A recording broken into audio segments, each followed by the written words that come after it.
નમસ્કાર મિત્રો, ફરી સ્વાગત છે તમારું આપણી આ યુટ્યુબ ચેનલ શિક્ષણ મંદિરમાં. તો મિત્રો, ગાંધીનગરથી વિદ્યા સહાયક ભરતીને લઈને એક મહત્ત્વનો પરિપત્ર જાય તો તમે પરિપત્ર જોઈ શકો છો મિત્રો. તો ઘણા બધા ઉમેદવારોને મનમાં ઘણા બધા પ્રશ્નો છે કે ક્યારે આ ભરતીના ઓર્ડર આપશે. શું ખરેખર 16/10/2025ના રોજ દરેક ઉમેદવારોને ઓર્ડર આપી દેવામાં આવશે? હવે ઘણા બધા ઉમેદવારોને પણ પ્રશ્ન છે કે જો આ ભરતીના ઓર્ડર ના આપે તો શું કચ્છ ભરતીને કોઈ અસર કરશે? તો આવા અનેક ઉમેદવારોના મનમાં પ્રશ્નો છે મિત્રો. તો દરેક પ્રશ્નોનું સોલ્યુશન મળે એટલા માટે આ વિડીયો ખાસ બનાવ્યો છે. તો દરેક મિત્રો વિડીયો પૂરો જોજો, જેથી કરીને જે કાંઈ આ ભરતીને લઈને ઉમેદવારોના મનમાં પ્રશ્નો છે તો એનું મૂંઝવણનું સોલ્યુશન મળે મિત્રો. આપણે વિડીયોની શરૂઆત કરીએ તે પહેલાં ચેનલમાં નવા હો તો ચેનલમાં જોડાઈ શકો છો મિત્રો. આપણા ગ્રુપમાં એટલે કે આપણી ચેનલમાં 10,000થી પણ વધારે ટેટ મિત્રો જોડાયેલા છે અને ડેલી જે કાંઈ અપડેટ આવે છે તો એ વિડીયોના માધ્યમ દ્વારા માહિતી મેળવે છે મિત્રો. તો તમે પણ જોડાઈ શકો છો અને વિડીયો પસંદ પડે તો વિડીયોને લાઇક પણ આપી દીજો અને અન્ય મિત્રો સુધી વિડીયોને શેર પણ કરી દીજો. તો જે કાંઈ પરિપત્ર જાહેર થયો છે મિત્રો તો એના વિશે આપણે એક નજર કરીએ, જેથી અમુક ઉમેદવારોને પરિપત્ર બાબતે પણ થોડુંક મૂંઝવણ છે કે પરિપત્રમાં શું કહેવા માંગે છે, તો એનો પણ આપણે સોલ્યુશન આજના વિડીયોમાં આપવાનું જ મિત્રો. તો જોઈએ સૌપ્રથમ આપણે પરિપત્ર.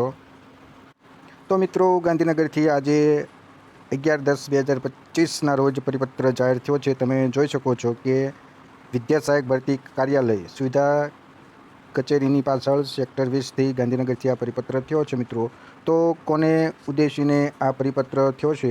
તો સૌપ્રથમ તો આપણે જાણવું જરૂરી છે મિત્રો. તો જિલ્લા પ્રાથમિક શિક્ષણ અધિકારીને, જેમાં વાત કરીએ તો જિલ્લા શિક્ષણ સમિતિ કોને તો કે સાબરકાંઠા, જૂનાગઢ, મહેસાણા, કચ્છ, નવસારી, ગાંધીનગર જિલ્લા સિવાયમાં, એટલે આ તમામ જિલ્લા જે તમને આપ્યા છે એ જિલ્લા સિવાયના જે કાંઈ જિલ્લા શિક્ષણ સમિતિ છે તો એમને પરિપત્ર થયો છે. આ ઉપરાંત વાત કરીએ મિત્રો તો શાસન અધિકારી શ્રીને પણ પરિપત્ર થયો છે.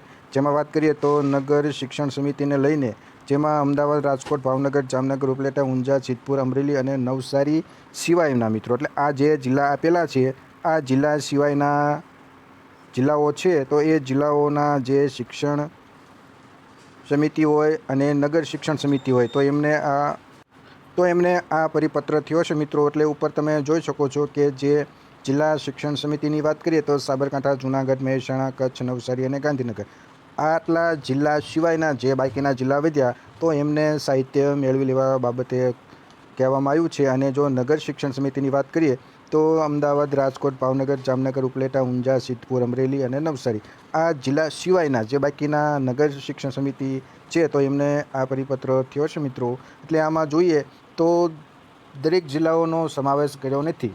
હાલમાં જે જિલ્લાઓના નામ કીધા છે એ જિલ્લા સિવાયના બાકીના જે જિલ્લા છે તો એ જિલ્લાના જે કાંઈ જિલ્લા શિક્ષણ સમિતિ હોય, નગર શિક્ષણ સમિતિ હોય તો એમને ખાસ જણાવવામાં આવ્યું છે. તો હવે વિષય જોઈએ તો વિદ્યા સહાયક ભરતી ધોરણ 6થી 8 ગુજરાતી માધ્યમ વર્ષ 2024 અન્વયે સામાજિક વિજ્ઞાન અને ભાષામાં જોઈએ તો જિલ્લા નગર શિક્ષણ સમિતિ પસંદગી કરનાર ઉમેદવારોનું સાહિત્ય મેળવી લેવાનું કીધું છે મિત્રો. એટલે જે તમારું જિલ્લા પસંદગી વખતે જે તમને બેક આપે છે એમાં તમારા ઓર્ડર હોય, તમારું જે કાંઈ બાહેધરી હોય, જે તમારું ફોર્મ હોય, આ બધી વસ્તુનું સાહિત્ય તમે જે જમા કરાવ્યું હતું તો એ સાહિત્ય અમે એ જિલ્લા વાઇઝ એ લોકો મૂકે છે અને એ સાહિત્ય જે તે જિલ્લામાં પહોંચાડવાનું હોય છે મિત્રો. તો આપણે જાણીએ તો ઉપરોક્ત વિષય પરત્વે જણાવવાનું કે વિદ્યા સહાયક ભરતી ધોરણ 6થી 8 ગુજરાતી માધ્યમ 2024 અન્વયે સામાજિક વિજ્ઞાન અને ભાષામાં જોઈએ તો જિલ્લા શિક્ષણ અને જિલ્લા શિક્ષણ સમિતિ અને નગર શિક્ષણ સમિતિ પ્રક્રિયા જોઈએ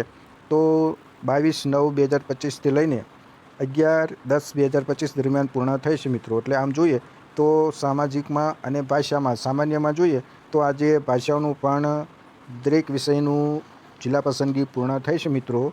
તો આ જિલ્લા શિક્ષણ સમિતિ, નગર શિક્ષણ સમિતિની માં જે પસંદગી પામનાર છે તો એમનું સાહિત્ય જોઈએ તો જે તે જિલ્લાના જિલ્લા શિક્ષણ સમિતિને અને નગર શિક્ષણ સમિતિને 13/10/2025ના રોજ બપોરે 1 કલાકે આજે કાંઈ ભરતી કાર્યાલય સુવિધા કચેરીની પાછળ સેક્ટર 20 ગાંધીનગર જે કચેરી છે તો ત્યાં મિત્રો જે તે જિલ્લામાંથી અધિકૃત અધિકારી શ્રી કર્મચારી મારફતે રૂબરૂ મેળવી લેવાના રહેશે.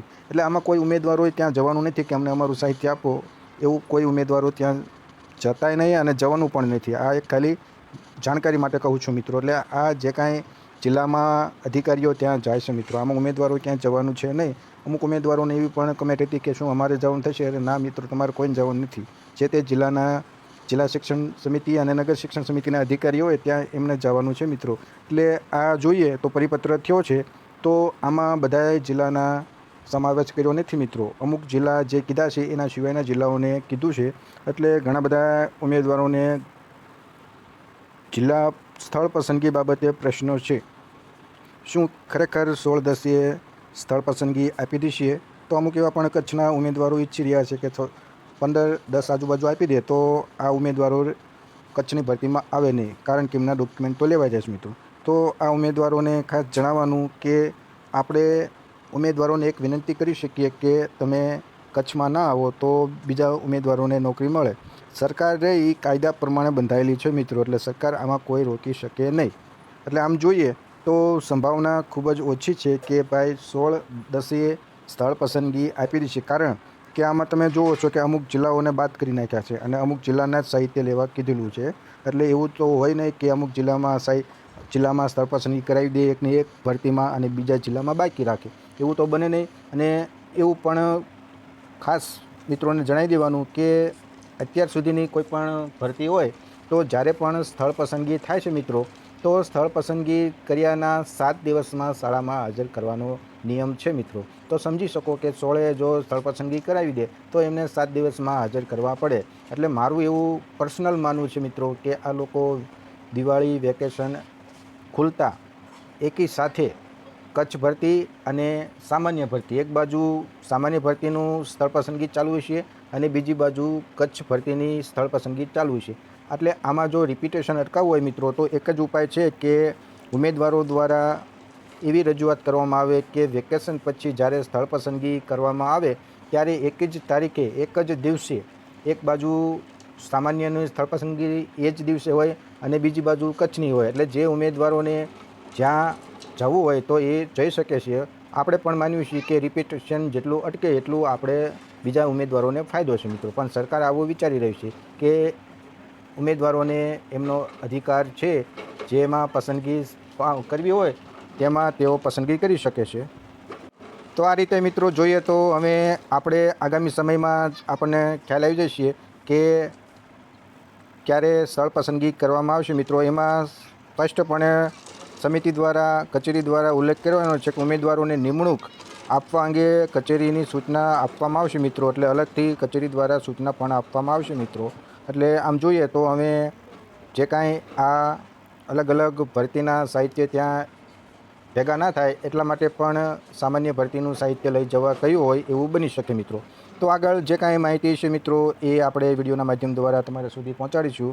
આ ઉમેદવારોના મૂંઝવણના જે કાંઈ પ્રશ્નો હતા પરિપત્ર બાબતે, તો એ પરિપત્રમાં એમનું મૂંઝવણનું સોલ્યુશન આવે એટલા માટે વિડીયો ખાસ બનાવું છું.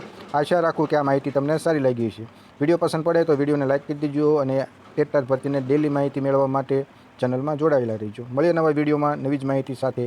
જય હિન્દ, જય ભારત મિત્રો.